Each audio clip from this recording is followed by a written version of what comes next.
आज हम आपको एक ऐसे हत्याकांड के बारे में बताएंगे जिसके बारे में जिसने भी सुना वो सिहर गया।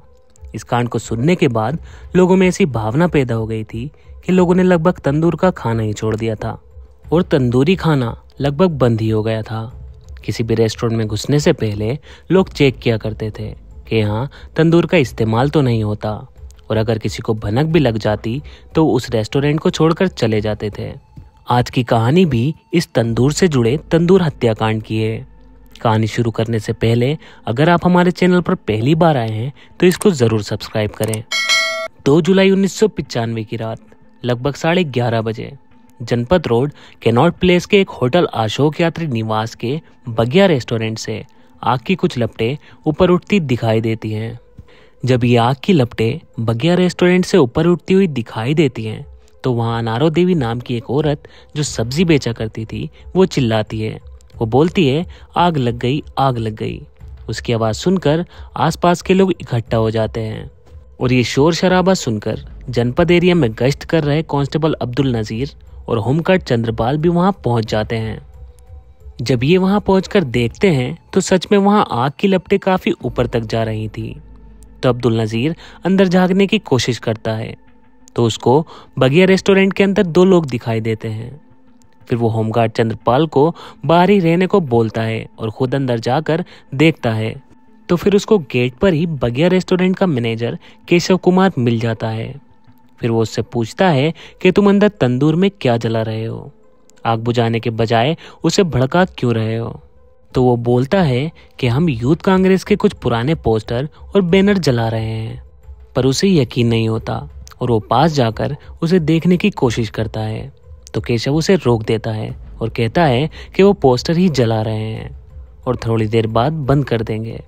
अब वो उसे समझा बुझाकर बाहर भेज देता है। होमगार्ड अब्दुल नजीर बाहर तो आ जाता है पर उसे कुछ शक होता है क्योंकि एक अजीब सी स्मेल भी आ रही थी जैसे मीट को बटर में फ्राई किया जा रहा हो, और उसे ये भी डर था कि तंदूर की लपटों से कहीं आसपास के एरिया में आग ना लग जाए। तो वो पीछे से दीवार फांदकर सीधा अंदर चला जाता है।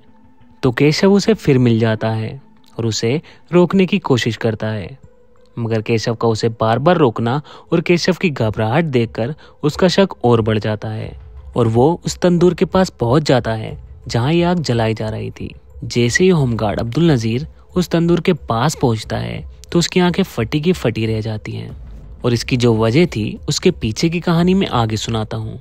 इस कहानी का जो अहम किरदार है वो सुशील शर्मा है, जो दिल्ली यूथ कांग्रेस पार्टी का प्रेसिडेंट था, और दिल्ली यूथ कांग्रेस का प्रेसिडेंट होने के नाते उसकी इससे जुड़े कार्यकर्ताओं के साथ मुलाकात होती रहती थी। इन्हीं मुलाकातों के दौरान उसकी मुलाकात नैना साहनी से होती है और नैना साहनी के जरिए मतलूब करीम से।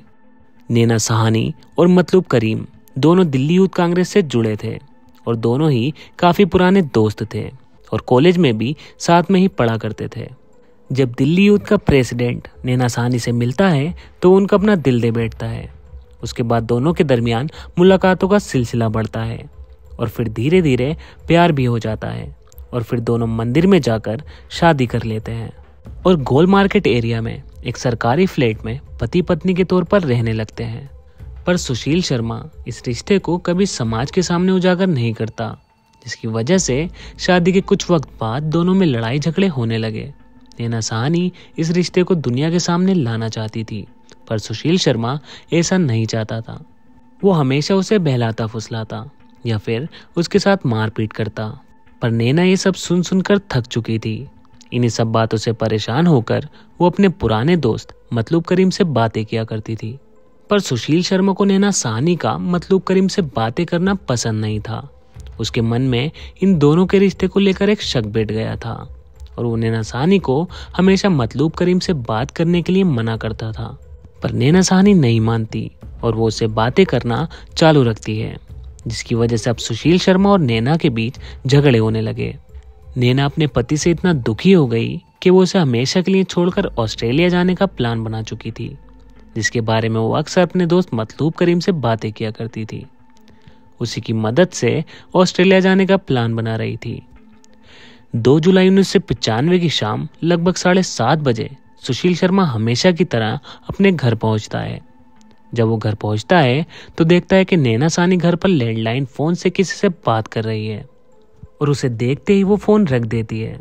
सुशील शर्मा पूछता है कि वे किससे फोन पर बात कर रही थी, तो वो बिना जवाब दिए वहां से चली जाती है।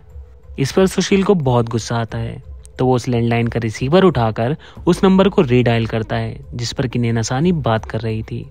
और ये उसकी आदत हो गई थी कि वो जब भी शाम को घर आता तो एक बार लैंडलाइन नंबर को रीडायल जरूर करता, ताकि वो चेक कर सके कि नैना सानी किससे बात कर रही थी।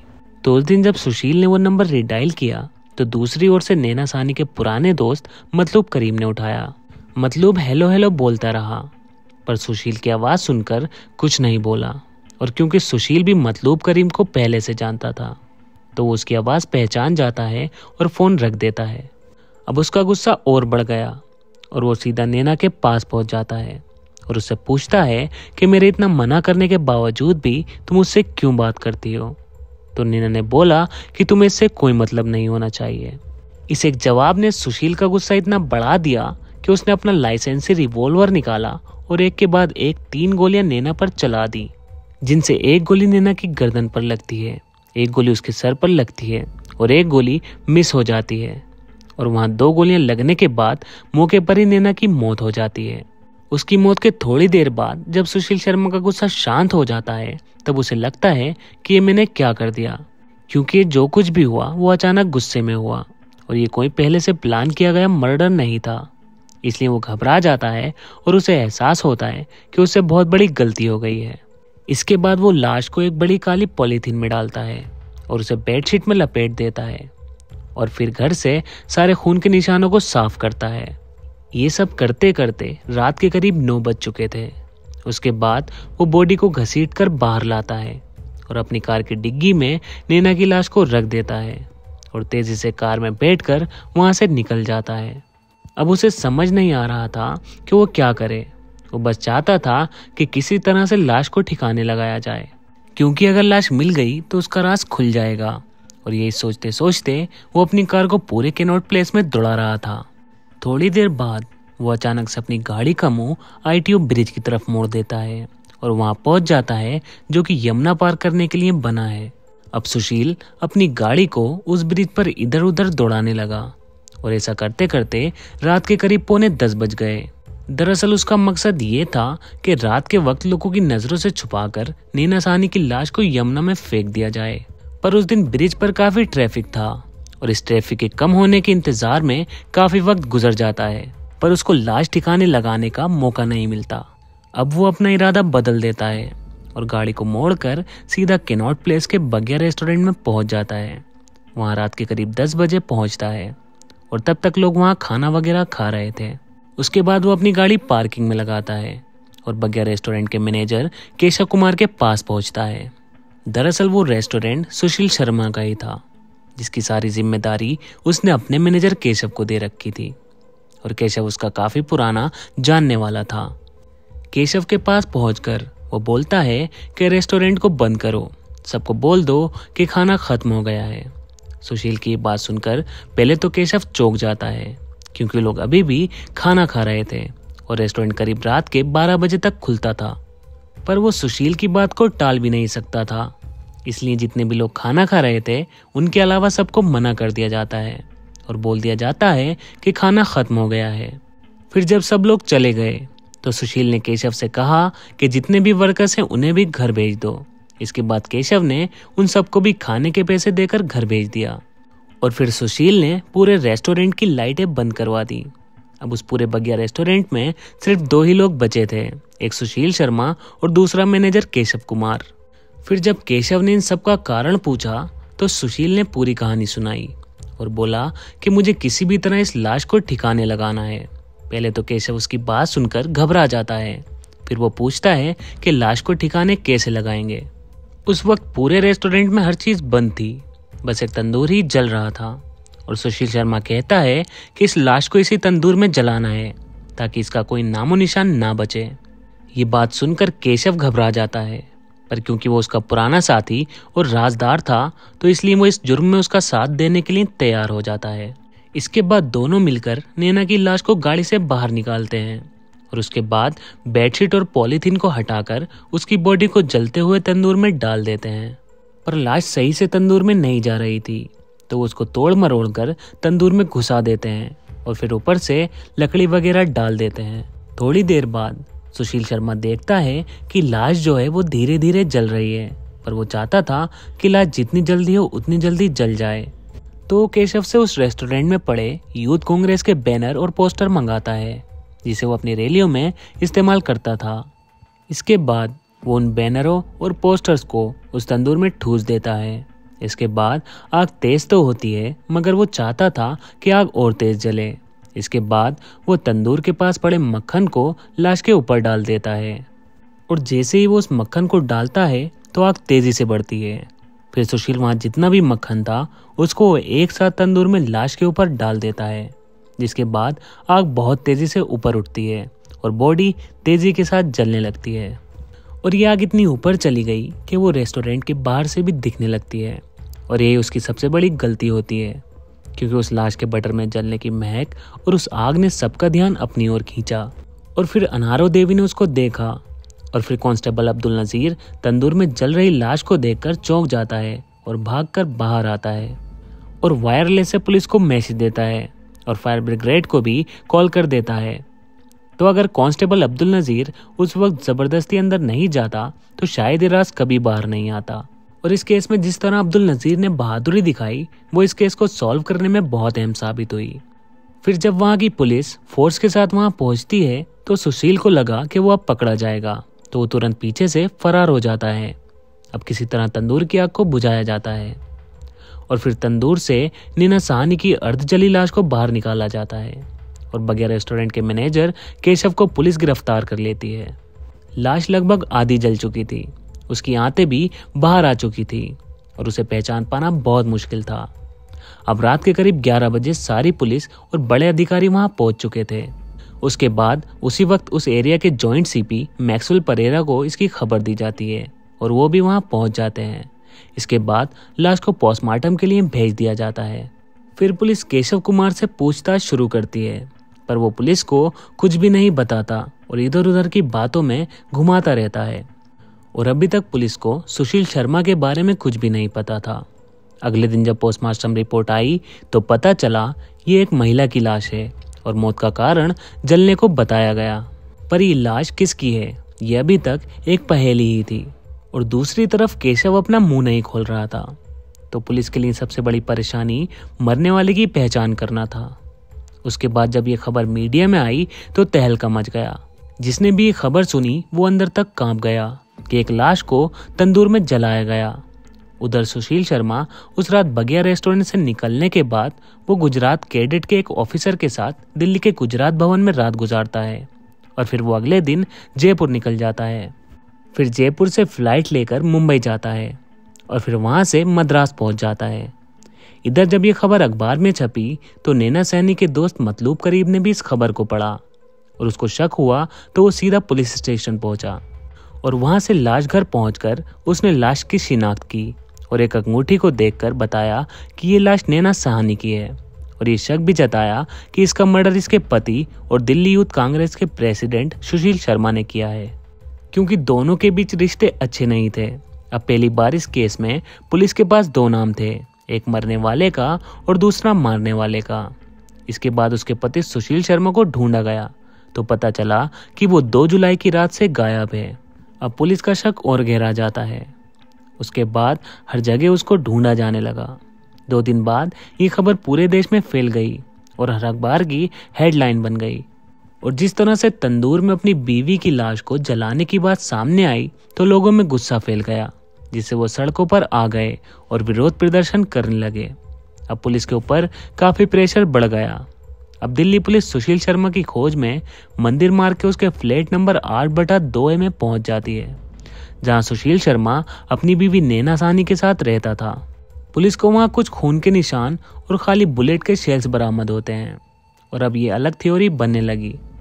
बुलेट मिलने के बाद पुलिस थोड़ी कंफ्यूज हो गई, क्योंकि क्राइम सीन बता रहा था कि हत्या के लिए किसी फायर आर्म का इस्तेमाल हुआ है और पोस्टमार्टम रिपोर्ट में जलकर मरने की बात सामने आई थी। इसके बाद दिल्ली के उस वक्त के उपराज्यपाल प्रसन्नाबाई करुणा शंकर के कहने पर लाश का दोबारा पोस्टमार्टम कराया गया, जिसमें 3 अलग अलग हॉस्पिटल के डॉक्टरों की टीमों ने पोस्टमार्टम किया।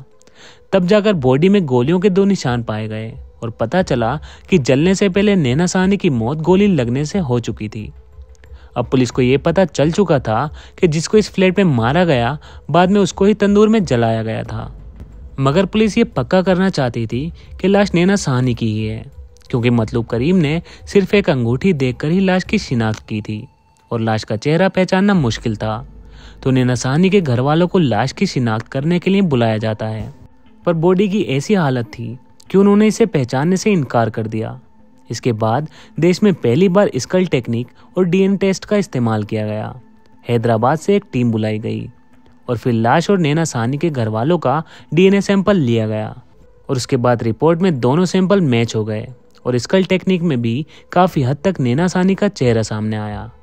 तो अब ये कंफर्म हो गया कि मरने वाली नैना साहनी थी। और ये सब चीज़ें सामने आने के बाद बगिया रेस्टोरेंट का मैनेजर केशव कुमार भी टूट गया और जितना भी उसे पता था उसने पुलिस को सब कुछ बता दिया। पर हत्या का मोटिव अभी भी नहीं पता चल पाया था, क्योंकि वो सिर्फ सुशील शर्मा ही जानता था। इसके बाद दिल्ली पुलिस अपनी पूरी ताकत लगाकर सुशील शर्मा को ढूंढने लगी, पर वो कहीं हाथ नहीं आ रहा था। उधर सुशील शर्मा मद्रास में अपना पूरा हुलिया बदल लेता है ताकि कोई उसे पहचान ना सके और एक वकील की मदद से कोर्ट में अग्रिम जमानत की अर्जी लगा देता है, जिसमें वो लिखता है कि मुझे इस झूठे केस में फंसाया जा रहा है और पुलिस मुझे गिरफ्तार ना कर सके, इसलिए मुझे अग्रिम जमानत चाहिए। फिर वो वहाँ से बेंगलोर चला जाता है, मगर किसी तरह ये खबर दिल्ली पुलिस को लग जाती है। इसके बाद दिल्ली पुलिस बेंगलोर पुलिस से कांटेक्ट करती है और जॉइंट सीपी मैक्सवेल परेरा अपनी टीम के साथ बेंगलोर के लिए निकल जाते हैं। जब सुशील शर्मा को ये बात पता चलती है कि पुलिस उसको ढूंढते हुए यहाँ तक पहुँच चुकी है, तो वो कोर्ट में सरेंडर के लिए पहुँच जाता है। और इस घटना के 8 दिन बाद 10 जुलाई 1995 को दिल्ली पुलिस सुशील शर्मा को अपने साथ दिल्ली ले आती है। अब उससे जब पूछताछ शुरू होती है तो अपना जुर्म कबूल कर लेता है और पुलिस को उस रात की पूरी कहानी सुनाता है। उसकी बात सुनकर पुलिस ये कहती है कि अगर तुमने सिर्फ कत्ल किया होता और अपना जुर्म कबूल कर लेते तो शायद तुम्हें कम सजा मिलती, पर मारने के बाद जिस तरह से तुमने लाश को ठिकाने लगाने का काम किया, ऐसा कभी नहीं किया गया है, तो इसलिए तुम्हें कड़ी सजा मिलेगी। उसके बाद दिल्ली पुलिस ने महज 26 दिनों में अदालत में अपनी चार्जशीट दाखिल की और मुकदमा शुरू हुआ। लोअर कोर्ट में ये मामला 1995 से 2003 तक चला और 8 साल बाद 7 नवंबर 2003 को लोअर कोर्ट ने सुशील शर्मा को मौत की सजा सुनाई। कोर्ट ने अपने फैसले में ये मेंशन किया कि मौत के बाद जिस तरह से लाश को तंदूर में डालकर जलाया गया, ऐसा कोई उदाहरण पूरी दुनिया में आज तक नहीं मिला है, इसलिए फांसी से कम सजा देना इंसाफ नहीं होगा। और रेस्टोरेंट के मैनेजर केशव कुमार को इस केस में शामिल होने और सबूत मिटाने के जुर्म में 7 साल की सजा सुनाई गई, जिसके बाद सुशील शर्मा ने इस केस को दिल्ली हाई कोर्ट में चैलेंज किया और 4 साल की सुनवाई के बाद 19 फरवरी 2007 को दिल्ली हाई कोर्ट ने लोअर कोर्ट की सजा को बरकरार रखा, उसे फांसी की सजा ही सुनाई। अब वो सुप्रीम कोर्ट जाता है, जहां 2007 से 2013 तक ये मामला चलता है और 6 साल बाद 8 अक्टूबर 2013 को कत्ल के 18 साल बाद सुप्रीम कोर्ट लोअर कोर्ट और हाई कोर्ट के फैसले को बदल देता है। सुप्रीम कोर्ट कहता है कि ये कोई प्लान्ड मर्डर नहीं था, जो कुछ भी हुआ वो अचानक गुस्से में हुआ और सुशील शर्मा सोसाइटी के लिए कोई खतरा नहीं है। सुप्रीम कोर्ट में उसके फेवर में एक बात ये भी आई कि इस मर्डर से पहले उसका कोई क्रिमिनल रिकॉर्ड नहीं था और ये उसका पहला क्राइम था और ये भी अचानक गुस्से में हुआ, इसलिए सुप्रीम कोर्ट ने सुशील शर्मा की सजाए मौत को उम्र कैद में बदल दिया। इसके 2 साल बाद 2015 में सुशील शर्मा ने पैरोल के लिए अपील की। उसने कहा कि 1995 से लेकर अब तक 20 साल की सजा काट चुका है, इसलिए उसे पैरोल दिया जाए, तो कोर्ट उसे बिना किसी शर्त के पैरोल पर रिहा कर देता है, मगर उसे कुछ दिनों के बाद कानून के कुछ नियमों के कारण वापस जेल आना पड़ता है। फिर 3 साल बाद 21 दिसंबर 2018 को जेल में अच्छे व्यवहार और 23 साल से अधिक सजा काट चुके सुशील शर्मा को हमेशा के लिए तिहाड़ जेल से आज़ाद कर दिया जाता है। बाहर आने के बाद सुशील शर्मा ने एक इंटरव्यू में माना कि ये उसकी जिंदगी की सबसे बड़ी भूल थी और उस एक पल ने उसकी जिंदगी के 23 साल बर्बाद कर दिए। तो ये थी तंदूर कांड की पूरी कहानी। मैं उम्मीद करता हूँ कि आपको ये कहानी ज़रूर पसंद आई होगी।